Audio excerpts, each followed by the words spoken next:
These are the light bulbs that I will be changing in today's video.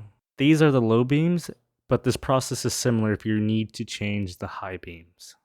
But make sure you get the right bulb for what you are changing. The low beams and high beams are different sizes, so if you run into the issue where a light bulb can't fit, make sure you're installing the correct light bulb. There will be links in the description for these light bulbs. By the way, I am working on a 2003 Toyota Camry. Here is a little image that I made for the passenger side so you can identify the low beams and high beams.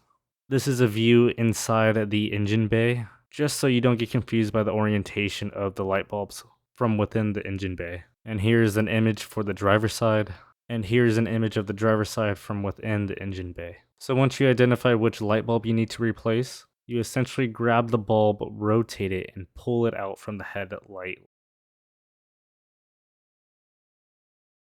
After that, you remove the bulb from the plug. There is a clip, so unclip, then remove the bulb. And then you simply install the new light bulb. Make sure it clicks into the plug.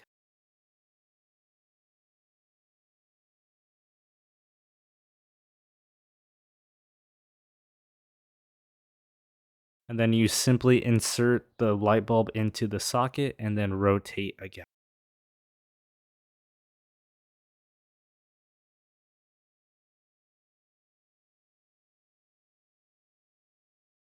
And essentially you repeat the process on the driver's side. In this case, on the driver's side, it is harder to get to because of the battery. Luckily, I had small enough hands to reach in there and remove the light bulb. If you do not have the benefit of that, then you may need to remove whatever accessories near the light bulb to get to the light bulb. In this case, it may be the air filter or the battery. And then simply just go inside your car, turn on the headlights, and see if they turn on. And congratulations, you fixed your headlights. If for some strange reason your headlights do not come on, go check my other video and you should be able to diagnose it. Hopefully this helped you out. If so, please give it a like. Check out the links below and I'll see you in the next one.